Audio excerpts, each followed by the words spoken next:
Oui, donc la pluie a légèrement modifié le programme. Donc nous allons tout de même nous faire guider par un des membres de l'association. Donc je vais voir avec Eric. Eric, si tu pouvais malgré ces changements de programme, si tu pouvais nous montrer un petit peu Ben là, quelques cimetières. on va aller sur une tombe, la tombe du capitaine Restif, le capitaine Oloncourt, hein, donc qui vivait en fait à Mayotte, et que c'est un capitaine colon. Hein, donc il était capitaine au départ et il est devenu colon par la suite. Et donc il est mort à l'hôpital militaire de la Réunion. Et nous avons travaillé en 2016 sur la tombe du capitaine Oloncourt, le Restif, en collaboration donc avec la ville de Saint-Denis. Et on va là donc essayer de retrouver sa tombe. Ok, Voilà. merci. On vous suit. Hein. Voilà.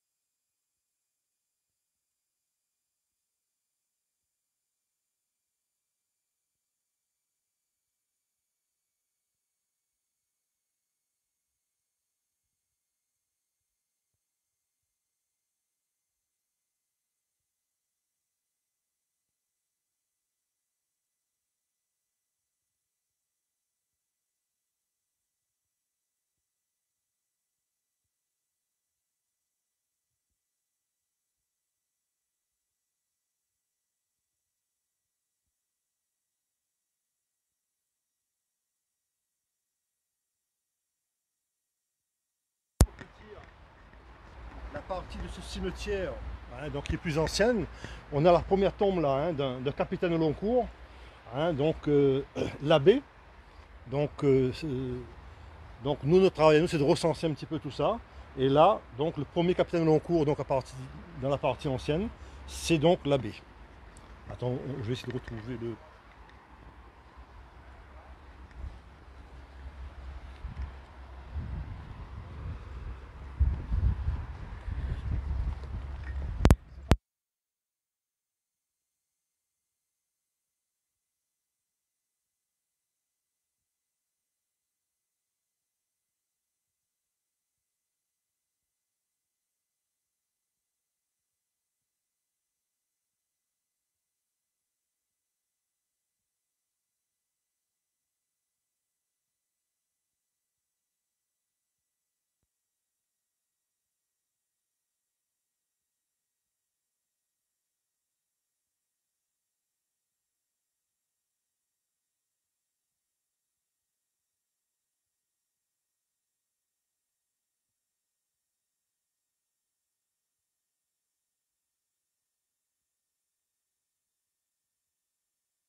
Représenté là sur cette tombe là. Et le capitaine Noristif, il est ici. C'est cette tombe là qu'on a restaurée il y a quelques années.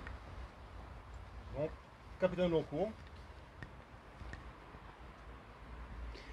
Alors, au long cours, pour quelqu'un qui n'est pas du domaine, Je vais essayer de Laurent parler un petit peu de ça. Ce que c'était bien. Alors, c'est là le Stéphane. cette restauration a été faite il y a à peu près. 2016, Stéphane. 2016. D'accord. Avec un nettoyage, je crois, de. Voilà, voilà. Ben, Pour l'écriture, sous-corallienne, pour hein, l'écriture, hein. sous-corallienne. Et en fait, on avait un désordre de ce côté-là. Cette partie-là s'était affaissée. Et on a reconstitué donc l'angle là. Mm.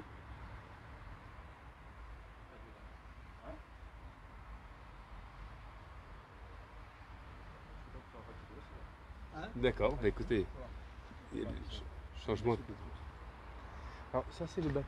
Des briques qui viennent de quel. Voilà, ce sont des laisses de bateau. Ah, des lestes de bateau, pardon. Voilà, des laisses de bateau. Oui, donc des lestes de bateau. Qui est récupéré pour les. Donc on suppose que ce sont des marins. Ah oui, oui, ça pourrait. Enfin, lui, je sais pas si c'est un marin. On n'a pas référencé celui-là. D'accord. Mais par contre, On voit bien l'organisation de ce monument funéraire. On voit bien là, sur le profil, tu vois, c'est vraiment doublé là, hein, tu vois. C'est vraiment uniquement en briques. D'accord, merci. Laurent a dit qu'il voulait venir là. On attend un petit peu si effectivement Laurent peut venir commenter cette. En fait, on va reporter par rapport à la pluie. Oui. L'inventaire en fait. Puisque là les conditions sont pas. Il est quelle heure? Tu as l'heure CP? Alors il est 9h. 9h20. On verra avec le Laurent. J'attends un petit instant ici. Laurent, t'as dit qu'il venait ici? Moi j'ai pas vu Laurent, hein. J'ai demandé à Stéphane et Stéphane a peut-être vu Laurent. C'est pas Laurent? Donc tu vois, c'est pas une mince affaire quand même de recenser tout ça. Oui, parce que la partie ancienne du cimetière voilà. est quand même assez vaste. Hein.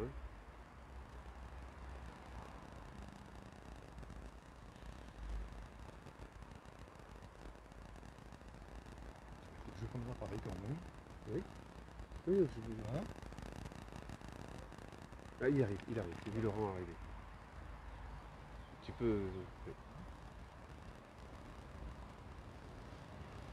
fais un contrôle son. Donc Laurent Waro qui est membre de la confrérie des gens de la mer et qui intervient également dans les randos culturels.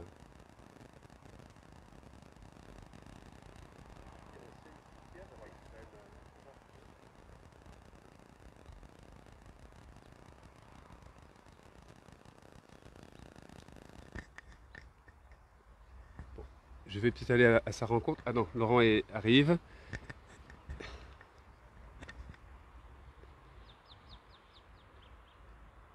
Donc c'est aussi l'historien de l'association Confrérie des gens de la mer. C'est l'historien depuis une longue date de l'association Confrérie des gens de la mer. Et c'est avec qui c'est lui qu'on travaille pour avoir la caution historique. Parce que nous on n'est pas historien. Et donc on fait appel à lui pour pouvoir donc valider nos recherches. D'accord. Donc Madame Bardino également élue représentant Madame. Que les gens qui devaient nous accompagner. Et donc là le temps s'est un petit peu calmé. Je vais à leur rencontre.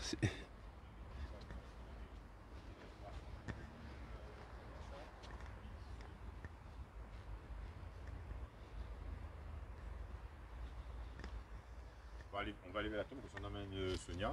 Voilà, vers la tombe qu'on avait restaurée. Il y a eu des bateaux qui sont fracassés sur nos côtes. Ah oui, là, oui. Un festival même. J'ai fait signe à Madame Bardino, donc vous allez. C'est la première fois que vous visitez le. Non, c'est pas la première fois que je visite le cimetière, puisqu'on est déjà venu pour une cérémonie pour l'esclave Toinette. D'accord. Donc sa sépulture. De l'autre côté, Toinette. Toinette, oui, effectivement, vous l'avez cité tout à l'heure. Mais pour la confrérie des gens de la mer, c'est la première fois? Oui, j'ai déjà été sur une exposition à la médiathèque. Et c'est vraiment la première fois près du cimetière pour rendre hommage à nos marins et aux différentes personnes qui se sont soit noyées, qui soient sorties, qui sont morts quand un bateau s'est fracassé sur nos côtes. Et moi, nos morts, il faut vraiment les penser à eux.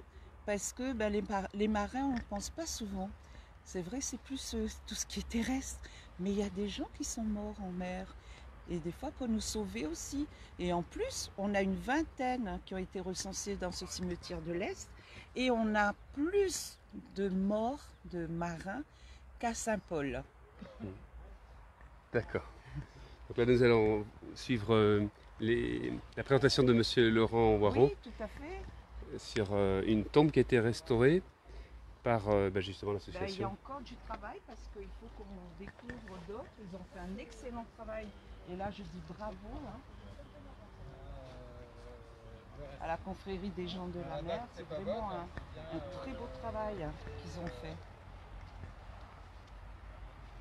ça consiste en quoi la restauration? toute cette partie-là était affaissée. Ah d'accord. Donc on a refait le socle, Ouais, ouais, on a fait des joints. Oui. C'est une restauration. C'est une restauration. Ouais. Et la plaque a été mise après alors. La plaque a été là. Ouais, elle était là. Juste cette partie-là qui était. La plaque elle est intéressante puisqu'on ne connaît pas encore la matière, hein, parce qu'elle est plus ou moins grise. Ça là, Oui. Et un peu en lune, un peu en incurvé. On dirait l'ardoise, hein, c'est ça. Moi, j'ai dit, mais c'est la première fois que je vois une ardoise, mais c'est massif quand même. C'est Hein. massif, hein. C'est massif. Hein. ouais, c'est pas, oui. Ouais. Alors, ça, c'est une tombe qu'on avait restaurée. Donc là, en fait, c'était 2016. C'est pas marqué. Du coup, en fait, il y avait un effondrement là. Ah, c'est Donc, ça, je tout cherchais où était le problème. Toute la zone était abîmée. Donc l'idée c'était de refaire la stabilisation, les joints, refaire un soubassement solide. Le travail aujourd'hui, c'est essayer de voir un peu les points aussi où il faut... Il faut réintervenir. Alors la chaux pareil, tu refais tous les ans. Tu refais la chaux tous les ans pour rétanchéifier, pour protéger. Parce qu'on Voilà. reste à l'identique. Oui, on laisse à l'identique. Et là, mais c'était pas une tombe, c'est une tombe elle est un peu pauvre quoi. La dalle est luxueuse, mais la taille de pierre est pas extraordinaire. Par contre, c'est le même principe tout le temps, c'est-à-dire les pierres, la dalle dans le chanfrein des pierres. Voilà, donc on est dans un truc très classique quoi finalement. Voilà. Alors lui, il est 1867, c'est-à-dire qu'il est contemporain de Paul Guéry à la Grande Chaloupe. Voilà. Donc voilà, donc on a du. Ça fait relativement récent quand on y pense. Par rapport Et, aux autres qui sont. voilà. Et puis tu as des pierres plus fines, plus en taille, ben, tu as les deux modèles hein, à côté. Voilà. Et donc là en fait ben, elles sont moins jolies. Il y a eu un recouvrement d'époque voilà, qui avait été fait pour restabiliser un peu le bord. Peut-être un entretien régulier qui avait été fait aussi. Voilà. Et en fait ce qui s'était passé, c'est que là-dedans il y avait du fer qui avait de l'érosion. Oui. Qui a fait péter, Qui a pété la structure. Quoi. Donc le principe c'est ça, c'est de reboucher les joints, c'est-à-dire ces joints-là qui peuvent recevoir des plantes, des graines, ça va pousser quoi, hein, voilà. Donc on les rebouche parce que ça Vous permet êtes de... des chirurgiens. Voilà. C'est ça, c'est ça. Mais ce qu'on pourrait faire, Laurent, c'est avant le 1er novembre, On fait un petit badigeon. Ouais, on fait un petit badigeon. Hein, Ouais, voilà. ça mange pas de pain. Voilà, c'est ça, c'est simple. Est-ce que vous êtes partant? Ouais. On vient ici, on va tirer, il y a qu'un.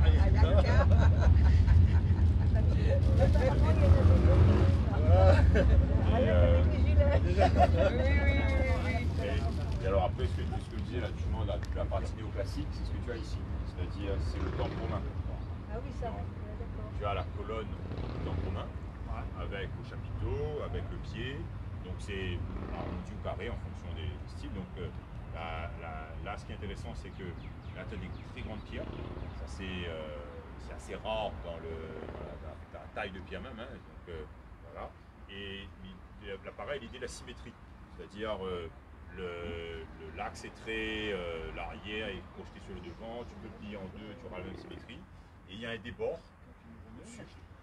Voilà, qui permet en fait d'éviter l'écoulement d'eau sur la façade, même si tu en as quand même. Hein, mais ça éloigne de cette idée de goutte d'eau voilà, qui fait que. Voilà. Et pareil, ces pierres-là, elles sont posées sur le toit. Hein, sur la forme de bord. Voilà, elles sont posées sur le toit et le lit est reposé encore dessus. Donc en fait, on construit et c'est le poids de l'ensemble qui tient la structure. Voilà, donc tu procèdes par étagement, par mesure, et ça ne tient que par le poids de la dernière pierre qui est au-dessus.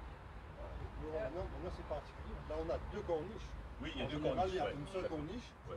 Et là on a. Voilà. Et là, en fait, ce qui se passe, c'est que généralement, quand c'est surchargé comme ça, c'est que tu pousses un peu dans le style. Quoi. Tu pousses un peu dans le style 19e, tu essaies de donner, tu surcharges un peu la fonction. Voilà, pareil, vous avez la même chose du coup, de l'autre côté, mais avec les colonnes rondes. Voilà, donc pareil, le temple grec, le temple romain, le temple grec, c'est là où tu es exactement dans la fonction, dans le mimétisme de de ce qu'il y avait à l'époque, avec le toit dalle qui a taillé. Pareil, très compliqué à faire. Hein. Très compliqué à faire. C'était fait ici, Laurent. Cette architecture-là arrive ici à partir de à 1850, on est vraiment sur la moitié du 19e. Il fabriquait la Réunion. Oui, il fabriquait la Réunion. Mais c'est la réinterprétation du temps grec et romain. Là, tu as tout, là, tu as le modèle carré. La pierre, là, que tu dis, là, c'est un seul tenant, cette Oui, c'est un pierre. seul tenant, ouais. Donc elle a été taillée, Oui. mais c'était une pierre qui existait à l'état naturel. Exact. Et on sait pas où. Exactement. Voilà. Non, Caria, on pense, nous on avait été avec Eric une fois, on pense que c'est les Cariens qui étaient plutôt de la zone de la Grande Chaloux. C'est ça, C'est ça, incroyable quand tu vois voilà. la vertex, moi. Normal, et ça bien taillé, Oui. mais quand tu vois la longueur, Quand même c'est la longueur, étonnant. ouais, la longueur, ouais, c'est vrai. Et en fait, c'est rare d'avoir des blocs comme ça, parce Oui, que c'est une c'est question ça. de transport. Bah, ouais, C'est d'accord. plus Ouais, compliqué à transporter, c'est plus fragile aussi. Là, du coup, si tu fais tomber le truc, ça se ça casse. se casse. Quoi, voilà. Cette Donc, pierre-là, Laurent. Mais c'est en pareil, C'est de pierre-là. l'autre C'est côté. quoi C'est La pierre. même profil. Là, tu as du marbre. Tu as du marbre dessus. Ouais, c'est du marbre dessus importé. Ouais. Marbre romain, marbre italien, Marseille, ça dépend des provenances. Et puis, en fait, avec le temps, tu as une déformation. Ouais, ouais, je vois Il y a ça, la ouais. chaleur, Ouais. la pression des pierres. D'accord, on Voilà. voit. Hein. Et du coup, amène un petit peu le truc à s'affaisser. Et là, il y a moyen de faire quelque chose dessus. Ouais. Là, non, tu ne veux pas rattraper. Tu veux pas. C'est le marbre, c'est on peut même pas l'enlever.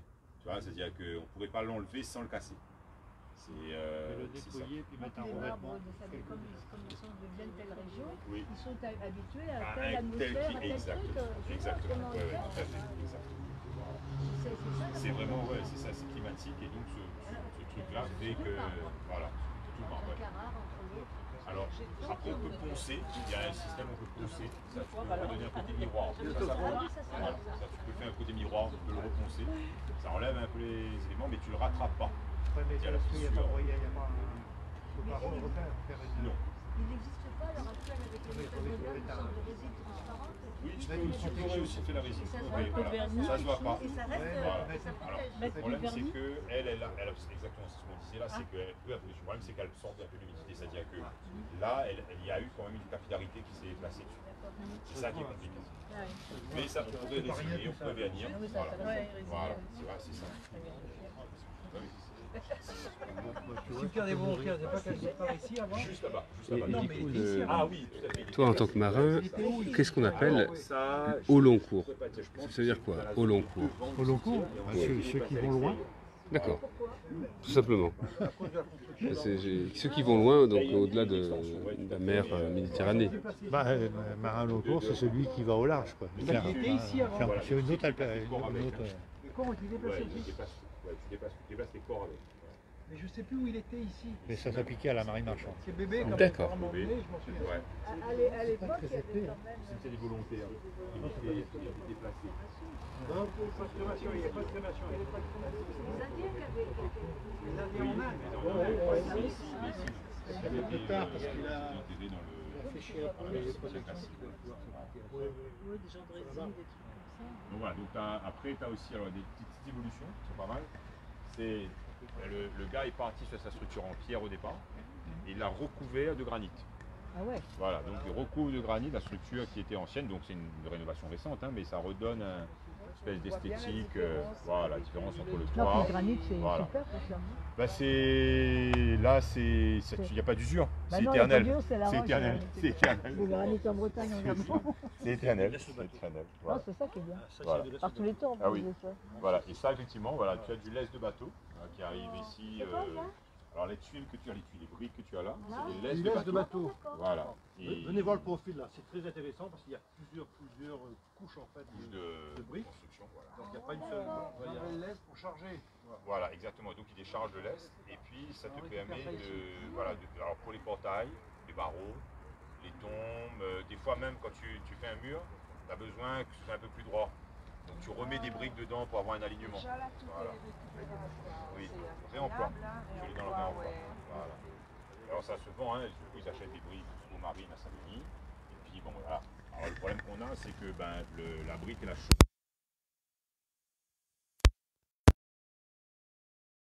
Ah, on est plus dans le Tetris quoi, hein, tu mets les briques sur le. Empilé, quoi. Et puis voilà, ça tient un peu quoi. Voilà. Ben, je veux te poser une question. Normalement, comme partout dans le monde, dans toutes les et tout ça, les gens meurent, Oui. mais les taux, il n'y a plus de place, il n'y a plus de place dans les Ah, cimetières. exactement, Comment ouais, ils tout à font? fait. Alors, Il y a beaucoup il y a- d'accélération. aujourd'hui, nous, on a Et réussi. après, je vais, Voilà. ouais, comme Mais je voilà, travaille j'ai là-dessus élu aussi. funéraire, Non, voilà. je ne suis pas élu funéraire, mais Ça, c'est je intéressant. travaille avec Voilà. eux comme ils sont sur mon quartier. C'est ça. Et du coup, en fait, nous, on n'est pas arrivé à la saturation. C'est-à-dire, par exemple, quand tu es sur Paris, avec 1 million d'habitants, et puis 1 million, avec des siècles et des siècles d'occupation, en fait, tu arrives à un moment donné face à ce phénomène de saturation où tu, du coup, vides les cimetières, entièrement, tu transfères dans les catacombes pour pouvoir relibérer les surfaces. Voilà. Donc, il y a eu ça pendant un temps. À La Réunion, on n'est pas arrivé à ce moment-là encore. Voilà, on n'est pas arrivé à ce moment-là, mais on est arrivé quand même à des cimetières qui étaient pleins. Il y Ce en qui a a plein. fait Dans les qu'on plus a- beaux voilà. il y en a qui Le problème, c'est pas aussi parce qu'avant il y avait les concessions à vie et que maintenant il y a des, Nous, des il y a- renouvellements oui. et quand les familles renouvellent plus, bah, c'est à la commune et ça libère de l'espace aussi. Dans les concessions des gens plus aisés, en fait, il y avait de bière à l'époque, donc c'était en bois, et donc le bois s'affaissait. Par contre, c'est pour ça qu'on ne bétonnait pas le fond du caveau, il était en terre pour que l'humidité puisse remonter, faire pourrir le bois, et par capillarité, le bois pourrissait. Et les ossements donc se tassaient naturellement. Il y a l'ossuaire aussi. Le sueur, oui. Au niveau des Et tu disais concessions, que moi j'ai eu effectivement, peur dans les parce nouveaux que cimetières, mon il y avait cette jumeau, possibilité d'avoir les, comment on appelle ça, Mais à les... Sainte-Marie, à Voilà. Bois-Rouge, il y c'est avait leur des projet tombes, s'ils de payaient faire pas, tout Oui, c'était la par fosse commune. étage. Oui, c'était la fosse commune. Carrément, Et c'est comme ça que moi j'ai appris quand on je a dirais pas il des est intervenu à immeubles, l'époque, on a mais tous des enfants. Les emplacements, les ouais, c'est emplacements spécifique. sont Mais- pas Mais réalisés. pour les urnes ou pour les On s'est corps? rendu compte que dans la Je tombe pense qu'il y que ce avait, sera- il y avait la famille Ouais, je Dumont, pense. on s'est rendu compte qu'il y avait Il y a les corps aussi, du coup ils prévoient quand même les corps. Ouais. l'histoire. Oui, parce que Ma mère non, il n'y a était pas les née corps. en Généralement, en fait, ce qu'on a eu, 1909, c'était, je crois, que c'était Sainte-Suzanne, qui qu'il la y a première eu commune des qui dénonçait ça. arrière-grands-parents Elle avait installé un petit columbarium qui n'a pas été utilisé pendant très longtemps. D'accord, Voilà, tout le dans monde la sur la même famille cimetière. ensemble. Et puis à un moment donné, ça s'est installé. Et là, les gens demandaient des concessions. C'est-à-dire qu'il n'y a plus de barrières psychologiques, il n'y a plus de blocage. Tu vois, comme c'était rentré dans les mœurs de. Voilà. Il faut aller avec des pincettes. Faut aller avec à des la pincettes, Réunion, hein, les c'est ça. bancs sont très partout, mais ici, Ici, il y a sans doute un toit, tu vois, de la transition qui fait que. Voilà. Ça, c'est intéressant. Moi je vois le cas, on a un caveau à Sainte-Suzanne, et à côté il y a un autre petit caveau, peut-être un. Et donc je voulais racheter ce caveau, je rachetais ça, parce que je suis né naturel et que je voulais pas rester dans le cas naturel. Et donc je me suis informé et donc avec mon on avait proposé d'enlever justement les ossements de mettre là-bas. Et après, comme j'ai écrit un peu superstitieux, j'ai pas pu finaliser ça. Parce que le fait d'enlever les ossements dans un truc, ça me gênait un peu. oui, voilà. C'est pour ça que nous, l'ossuaire, Oui. ça reste un côté quand même de respect. Ah, de respect, complètement. Ouais, ouais. Mais c'est un des problèmes qu'on a sur ces aujourd'hui, c'est-à-dire que maintenant je pense que les Mais gens on est font rentrer. déjà Hein. dans un problème. Oui. À Saint-Denis, on a presque Oui, parce que- Et en fait, la formule qui était proposée justement, la cimetière de la Jamaïque, là, c'est avec cette possibilité d'avoir les deux espaces souvent qui cohabitent, l'espace en terre et le columbarium qui permet de Ben là, passer on a les fait d'autres columbariums. Oui, Là, sur l'espace terre. Terre, oui. voilà. Mais ça n'a pas suffi. oui. Ah, ça ne va pas Parce suffire que comme par tu dis. Ouais. nous, moi par exemple, maman, elle est avec mon frère dans le columbarium. Tu ne peux pas avoir deux. Dans la niche, tu ne Dans peux la pas niche, avoir tu peux plus mettre de deux. deux. C'est vrai. Et donc, comme maman, elle voulait, comme moi, je fais depuis que ma mère et mon frère est décédé après maman, j'ai dit à mes neveux, vous savez, ma mère, je fais le placement là, toute seule. Quand je vais mourir, c'est moi qui vais avec maman. Non, mais j'ai dit, vous enlevez mon frère, je vais être avec maman. Mais il y a des choses qui sont avant qui pouvaient.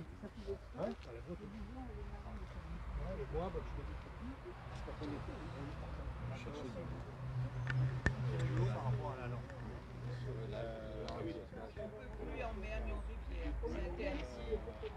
Oui, bien sûr. Je vous raconte une histoire.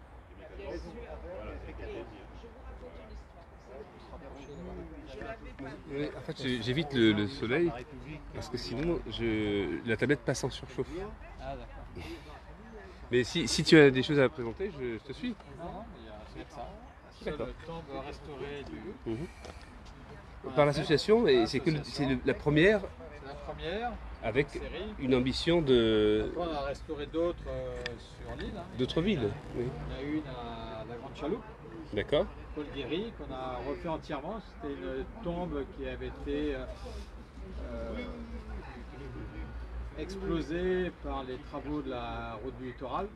Et donc D'accord. toutes les pierres étaient sur un tas. Oui. Et donc on a reconstitué. Donc c'était un peu un jeu de construction parce qu'il fallait retrouver quelle pierre se situe à quel endroit. Et donc il nous a manqué une pierre qu'on a été recherchée, qu'on a retaillée. D'accord. Et après, on a refait la tombe. De Paul Guéry De Paul qui est un Un marin qui est mort à la Grande Chaloupe, D'accord. au Lazaret, donc, qui a été entièrement restauré. Et donc ça c'est le deuxième alors, deuxième tombe. On a fait une autre tombe aussi à Saint-André, à Salazie aussi. Alors je ne sais pas dans quel ordre celle-ci. Oui. Mais voilà, D'accord. quelques tombes. Mais là, l'intérêt au cimetière de l'Est, ce serait de recenser l'ensemble des tombes, de les géolocaliser, et de faire un petit plan si jamais les gens veulent faire un petit parcours. Oui. C'est intéressant. D'accord. Donc cette opération elle est reportée. Elle est reportée parce que bon là, il a plu et puis il faut quand même beaucoup plus de personnes pour faire l'ensemble du cimetière. Ah oui, il faut être plus nombreux. Et Plus nombreux, ouais. le principe c'est quoi? Eh ben, on se met en ligne et on se déplace parallèlement. Donc il faut lire toutes les épitaphes qui sont sur les tombes et voir s'il y a un lien avec un marin. Par exemple, ici on dit que c'est un capitaine de long cours, donc on automatiquement suppose que c'est un marin. Voilà. D'accord. Donc, les gens, et puis chaque fois qu'elle est repérée, la position, la géolocaliser, photographier et puis après continuer comme ça. D'accord. Un peu comme on a fait hier hein, avec les ancres et les canons. Hein, on en trouve une, on la géolocalise, on la photographie, etc. On prend les renseignements. Pour une tombe, c'est pareil, on la trouve, on la géolocalise, on prend ses dimensions éventuellement, on prend ce qui est inscrit, et puis après, il y a une recherche qui peut se faire après aux archives, voir ça, on peut avoir plus de renseignements sur cette personne. À ce jour, une personne a pris des photos, on va dire, À quelques temps, comme on peut voir oui. à l'entrée sur l'exposition, on a déjà commencé un travail de recherche à l'intérieur, mais je pense qu'on n'a pas vu toutes les tombes, donc il doit y en avoir encore quelques-unes à découvrir. Ok. Bon. Merci.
Un mot là-dessus. Oui. Ça, ce serait un beau. Alors je profite. Ce monument funéraire là. Oui. Ce monument funéraire là, c'est le monument funéraire de Hugo. Hugo, c'est un ancien marin, un ancien président du Conseil général, et donc on a localisé son lieu de sépulture. Donc c'était un lieutenant de vaisseau, un ancien combattant qui a fait la Crimée, qui a fait Tahiti, et comme je le disais, ancien président du Conseil général. Et c'est le grand-père de Hugo qu'on connaît, hein, qui était dans l'agriculture. Émile. Émile, voilà, lui il s'appelle Émile aussi, mais il a un autre prénom. Et donc ce lieutenant de vaisseau-là, il est répertorié. Et sa fiche est à Paris dans l'exposition de devant. D'accord, merci, merci.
Donc l'inventaire des sépultures d'hommes marins est reporté.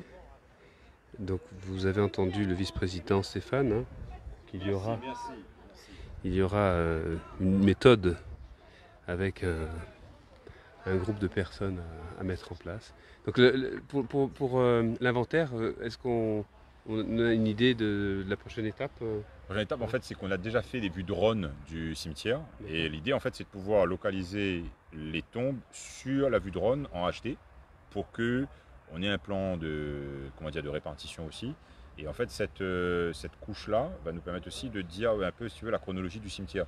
C'est-à-dire, au prisme de ce qu'on a sur les marins, on retrouve aussi une chronologie d'aménagement du cimetière dedans. Voilà. Donc l'idée, c'est d'utiliser ça. Donc on a eu avec la mairie, en fait, on a pu avoir une captation drone de l'intégralité par section, par porte, voilà, du cimetière.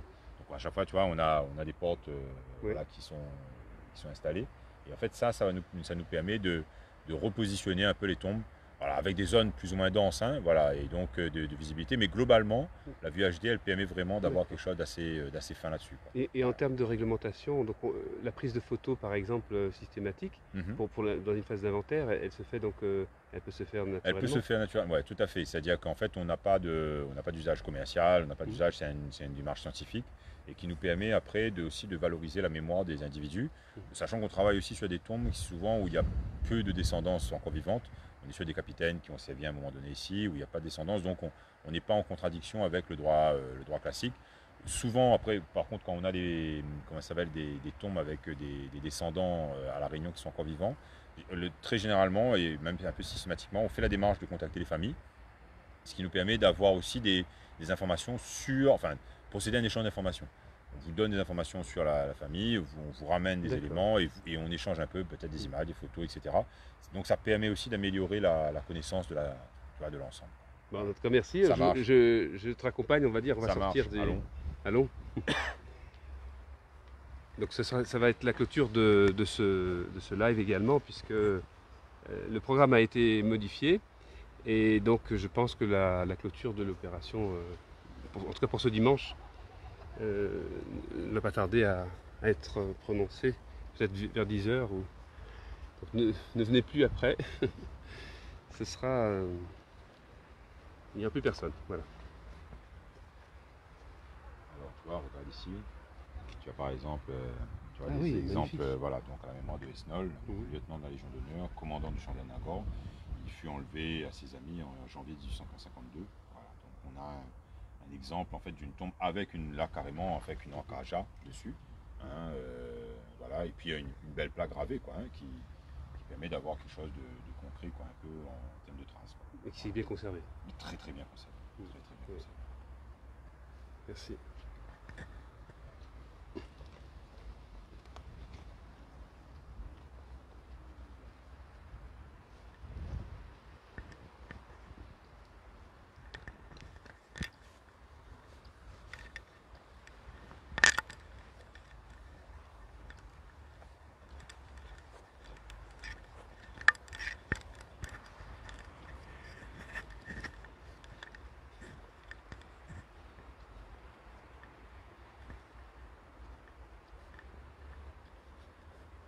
Là aussi, tu as quelque chose de maritime. C'est les tuiles que tu as autour qui servent de lest au bateau. Et ces tuiles en fait qui servent de lest, elles sont réutilisées souvent comme ça en jardinière. Donc ça peut être des tuiles Gilardoni comme celle-là, c'est le modèle de la tuile. Des tuiles arrondies, voilà, et qui arrivent comme lest et qui sont utilisées après en fait dans le chargement, qui sont déchargées pardon à La Réunion une fois que le bateau est rempli de marchandises et qui sont rachetés par les familles souvent pour voilà, donc on utilise l'aspect un peu l'accrochage mécanique de la tuile pour pouvoir s'en servir comme jardinière. Voilà, et on le fait pareil dans les cours à La Réunion. Mais voilà, donc il y a des exemples aussi de ces usages-là. C'est pas une tombe de marin, mais il y a un objet maritime qui a voyagé en fait dans un bateau en tout cas et qui a servi de lest.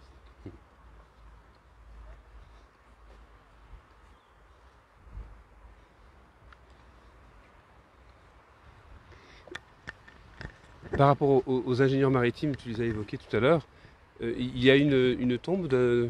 Il y a une petite structure, alors c'est la structure que tu vois là-bas, avec le petit lion qui est au-dessus. En fait, c'est la tombe de Joseph-François Bonin, qui est l'ingénieur qui a construit le port de Saint-Pierre. Voilà, alors il y a plusieurs ingénieurs. Il y a Maillard d'un premier temps, Bonin ensuite, Prozinski, quand Bonin décède, c'est Prozinski qui prend la suite. Bonin, lui, va dessiner le plan global. Voilà, Prozinski va améliorer ce plan progressivement. Voilà, et donc donner quelque chose qui est le port d'aujourd'hui. Voilà. Donc il y a une succession d'ingénieurs qui ont travaillé dessus. Et lui, il meurt de fièvre, voilà, il tombe malade ici. Et du coup, il sera enterré avec un petit mausolée, voilà, qui est construit à la mémoire, où il y a plusieurs ingénieurs en fait, qui sont installés dans cette zone-là. Voilà. Et donc lui, ce qui est intéressant, c'est que sur la plaque, on a le plan du port de Saint-Pierre, voilà, qui est dessiné dessus. Voilà. Donc du coup, on retrouve un peu sa signature, son œuvre. Voilà. Merci. Merci. Donc là, on est sur le muret ancien. Hein, c'est l'ancien muret du cimetière, qui est le cimetière du 19e. Voilà. Ici, on est dans quelque chose qui est plus récent. Voilà, on le voit par l'alignement, on le voit par la nature des matériaux. Voilà, avec quand même quelques techniques du 19e qui sont encore présentes dedans, de la taille de pierre. Voilà, qui sans doute sont dans les derniers moments de la taille de pierre à La Réunion. Hein. On est dans les années 60 pour celle-là. C'est vraiment les toutes dernières pierres et les toutes dernières tombes qui sont réalisées de ce type-là ici.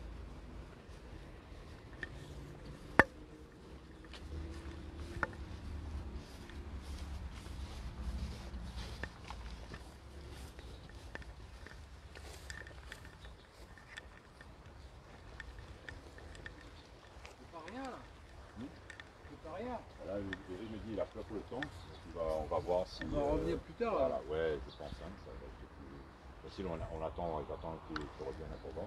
Vous voyez, Émilie, c'est toujours là. Oui, attends un peu. Bon,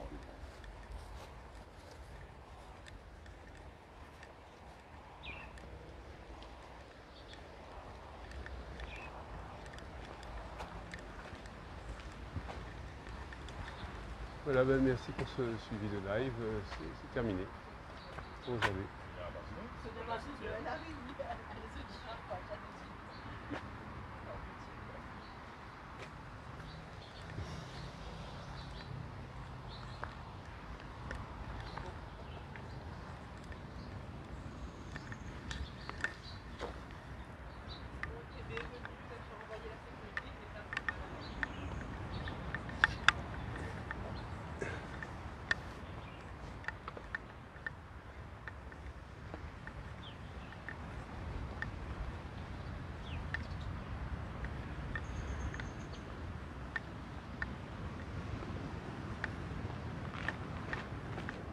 Et la mer est la mer.